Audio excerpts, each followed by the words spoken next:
is Amud for Yom Ha'atzmaut, the 5th of Iyar, Be'ezras Hashem. We have made it to 78 years of the modern miracle of the state of Israel, and it's a zchus to learn Torah on this particular day, on every day, but on this particular day. And Be'ezras Hashem, we are up to the Gemara on Daf Yud Tesam Beis. The Gemara is discussing the halacha that the Mishnah had taught us on yesterday's Amud with regards to coins that are found on Har HaBayis. And the Mishnah had told us that if you found a coin on Har HaBayis, you assume that that coin is chulin. And the Gemara now challenges that assumption. So as the Gemara one line down from the top of Yud Tesam Beis, Loi tzurcha deloi b'Har HaBayis kodesh. It should have said, didn't the Mishnah need to tell you the opposite din? That if you found it on Har HaBayis, for sure it's going to be Kodesh. If you found it somewhere else, maybe it would be Chulin. But on Har HaBayis, since when do you have coins that are not Kodesh? That the stam coin that's found on Har HaBayis is not going to be Kodesh, says the Gemara. We'll tell you exactly why. Rabbi Chia b'shem Rabbi Yochanan says Rabbi Ba in the name of Rabbi Chia, who said it in the name of Rabbi Yochanan. Chazaka, we have a general principle, which is she'ein hakohen mitzim min halishkas ma'os ad shehu mechalalim al habahima. We have a general principle that the kohen does not take money out of the lishkas of the lishka until he has designated that it is payment to be mechalel on a particular animal. Meaning, the money is picked up. There's an animal. We say we are now purchasing this animal from this merchant in order to do this korban, and immediately that money becomes chulin, which means that if it's lying around, then it's for sure going to be chulin. It is not assumed to be hektish because it is not next to one of those shavaris. If it's by one of the shavaris that we learned before, so then, okay, that would be a good reason to assume that it was put in there, dropped, or whatever the case is. But if it's on Har HaBayis, which is considerably further out, we assume that it was once upon a time kodesh, but it is no longer kodesh. Then says the Gemara as follows: what about meat that is found in Yerushalayim, out of Yerushalayim, in slices, in pieces, in limbs? What exactly do we assume about all of these dinim? Says the Gemara, Rabbi Lezer b'shem Rabbi Yoshaya, he see das ton ibutzura. Says Rabbi Lezer in the name of Rabbi Yoshaya that we have a din, and we learned this in Pesachim Daf Lamed Aleph, that Machlokes Reish Lakish Rabbi Yochanan, that if you were Mesiach Das from your kachim, it now has the status of being tameh, meaning you didn't think about where it was, you weren't aware of it, you left it lying somewhere, you came back a minute later, we assume that it's going to be tameh, and says Rabbi Lezer that it now requires ibur tzura. You have to leave it until it decays overnight and then burn it the next morning. Why? Because we assume one of two things: either that it came in contact with tumah, or alternatively, the simply not being aware of it will automatically create that tumah. Nafkamina would be if Eliyahu Novi came and told you there was tumah here or there wasn't tumah here. According to Rabbi Yochanan, that would be good, and according to Reish Lakish, that would not be good. That's the machlokes that we had in Pesachim. It seems to be, however, that Rabbi Lezer is following the opinion. He says that's ton ibutzura, that it would require ibutzura. Now that's going to be an interesting question. Why do we assume that it is going to require ibutzura? Meaning that he seems to be following the opinion of Rabbi Yochanan. Amr Hoshaya, Hoshaya, we had seen before that this was blazed in the name of Rabbi Shai. So Amr Rabbi Shai, and Rabbi Shai had said, this is with hey, not an aleph, but it seems to be the same individual. Mas Nisan Amr Kain. The Mishnah, in fact, seems to indicate this, because the Mishnah says to Uber Tzura that it needs to have its appearance changed, and then it goes out to be burnt.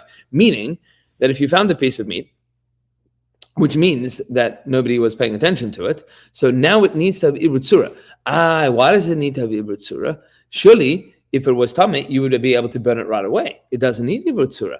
But since we are not sure, we're not saying convincingly that something tameh came along and touched it. We're not saying that's for sure tameh. That's why it requires ibur tzura, so that you don't end up bringing kachim lebeis hasreifa.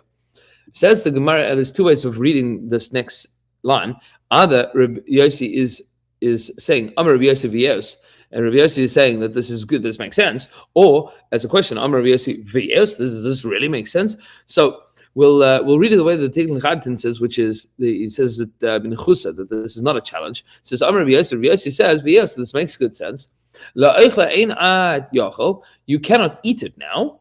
Why? Shemin is kalkul tzurasa, because maybe it was already left overnight, and this is something that was unattended yesterday, and it's left here because maybe it was already left overnight, and therefore lefum kain tzarich meimar to uber tzurasa, and therefore you have to say that it needs to be left overnight again, and then go out to be burnt. Meaning, when you see this piece of meat, you don't know what it is. You have no idea.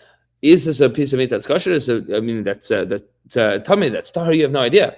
Maybe it was already left overnight. You don't know, and therefore, since you found it, you don't know anything about it. Even if it was kachim, it may be kachim, psulim, kachim, tamim, whatever it might be. You have to do ibutzura and then take the base of shreifa. The way that the korban ha'ida understands against the Tikkun Chatan is this is a challenge for Yos. Does this really make sense? And then he explains the rationale as follows. He wants to say, V'yos, does this make sense? You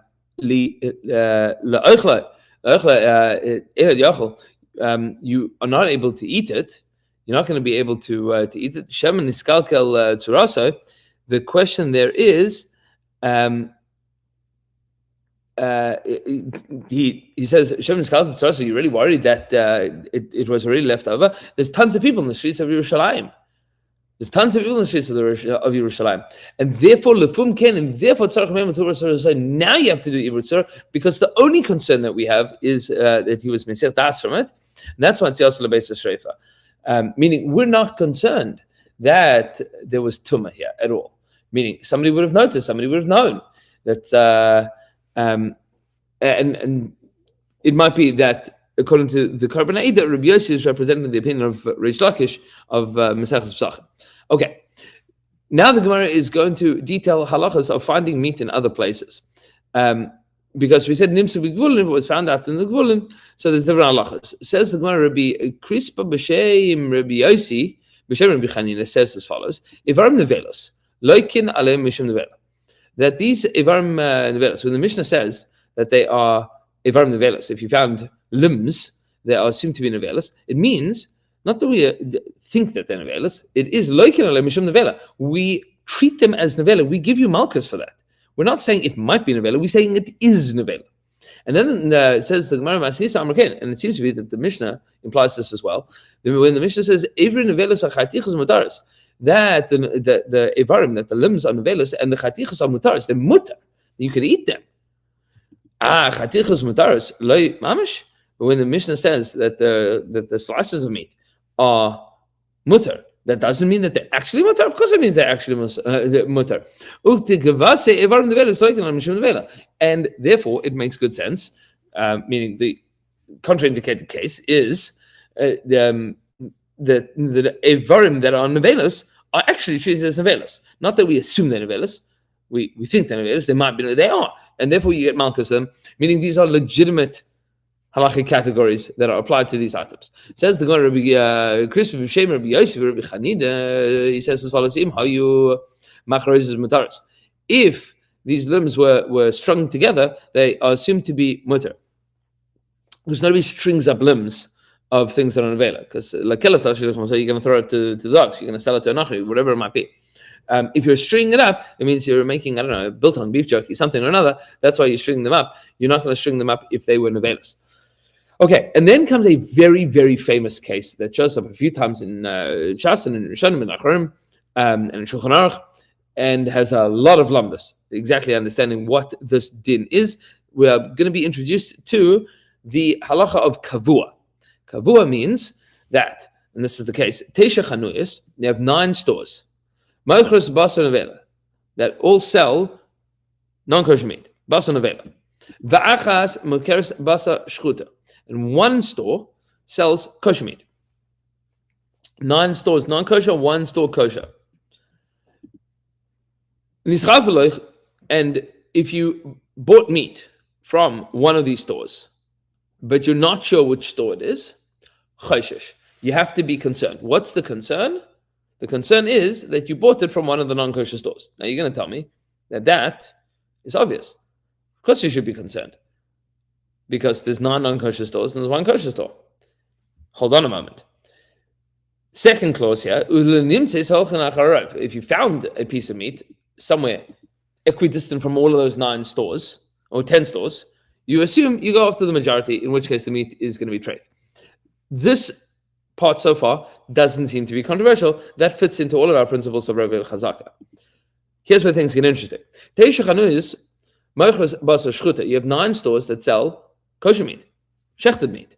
In one store, the one non-kosher store on the block sells non-kosher meat, if you bought meat from one of those stores, but you don't know which store it was, you still have to be concerned that it came from one of the one non-kosher store. But if it was found, once again, you go according to the majority. What exactly is the reason that you are going to now go after not the non-kosher stores, but the one non-kosher store? You have to be concerned for that. Says the Gemara, we have a principle of kol kavua kemechza mechza dami. Anytime that you have something that is fixed, you have non-kosher stores, one non-kosher store, you're not sure which one it is. The only question that you ask yourself is not what's the likelihood, because this is not a question of likelihood. This is simply a question of, is the store that I went to kosher or not kosher? That is a binary decision. That's the simplest way of explaining this. It's not a question of majority. It is simply a question of yes or no. Did I buy this from the non-kosher store? Did I? I don't know. Well, then that's called a suffix. That's a mechza, a 50-50 split. You don't know, because the only thing that you're asking yourself is, did I buy this from a store that was kosher or not kosher? And that the question arises, this is the way that some of the Achronim explain, the question arises not as a result of a doubt that came later. There is no doubt. At the point in time that the meat was bought, it was 100% either kosher or not kosher. There was never a doubt about this meat. You now don't know whether you bought it from the kosher store, the non-kosher stores, or the one non-kosher store. But you only bought it from one store. And there's only one question, which is it a kosher store or not kosher store? Which means that it's a 50-50. And that's why we're going to not go after the majority. We are going to go after this question, which means you kind of need it. Okay, says the Gemara. Says Rabbi Yochanan,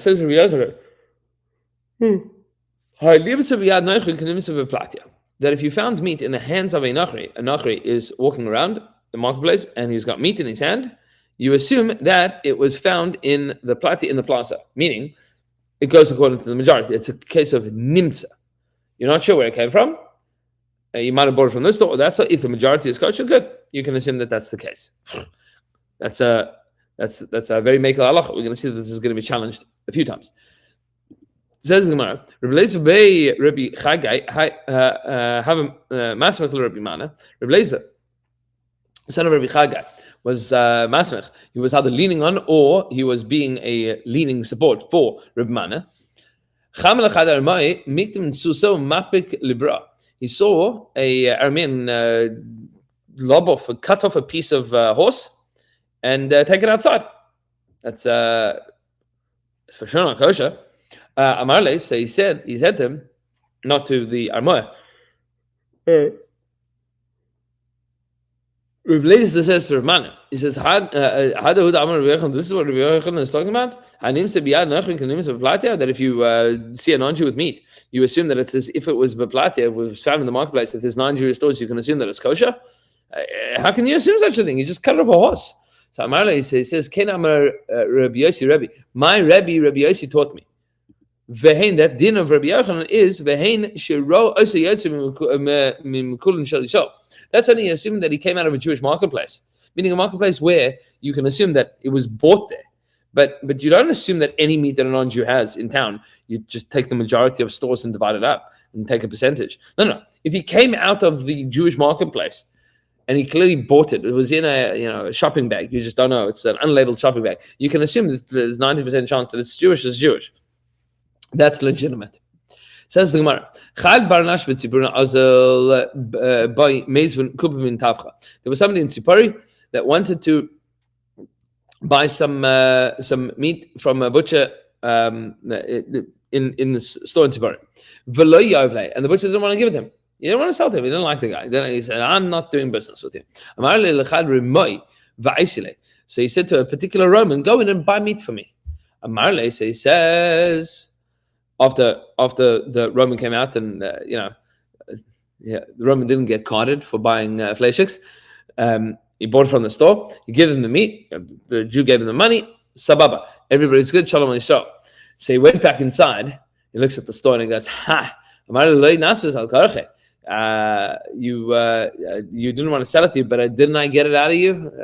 Against your will. He says, yeah, but love yeah, but I just sold him non-kosher meat. Meaning, in the butchery, most of the time I sell kosher food, but every now and then we end up with an avela. You check an animal, it was not kosher. Meaning, it died in another way. It didn't die through shechita. It's bas and avela. Bas and avela, you obviously, I gave him non-kosher meat. He's a non-Jew. Why am I not allowed to give him non-kosher meat? And if he gave it to you and you ate that, then you were over on that. That's not on my neshama. So says the Gemara, Rabbi Yirmi, B'Shem Rabbi Chanina, says Rabbi Yirmi and then Rabbi Chanina, Ma'aseh ba lifnei Rabbi. This question was brought in front of Rabbi. Is the owner of the store chayev here for feeding the non-kosher meat? You wanted to know what the deal is. This Gemara is also in Chulin, slightly differently, but they brought this question in front of Rabbi. So Amar loy kula minei. You cannot assume that any butcher in the marketplace can usher all of the meat of tzipari, which could be read in one of two ways. Meaning, Rebbe said, as a ruling on this case, that the butcher lied, meaning, and he sold the non-kosher meat to the non-Jew, and he didn't tell anybody about it. He didn't tell anybody. And the minhag used to be, this is how the Tikkun Chatin explains, the minhag used to be that whenever a Jew sold bas and avela to a non-Jew, they made an announcement about this. And that way, everybody would know not to buy meat from non-Jews that day in the market. And without the announcement, you could assume that it was fine.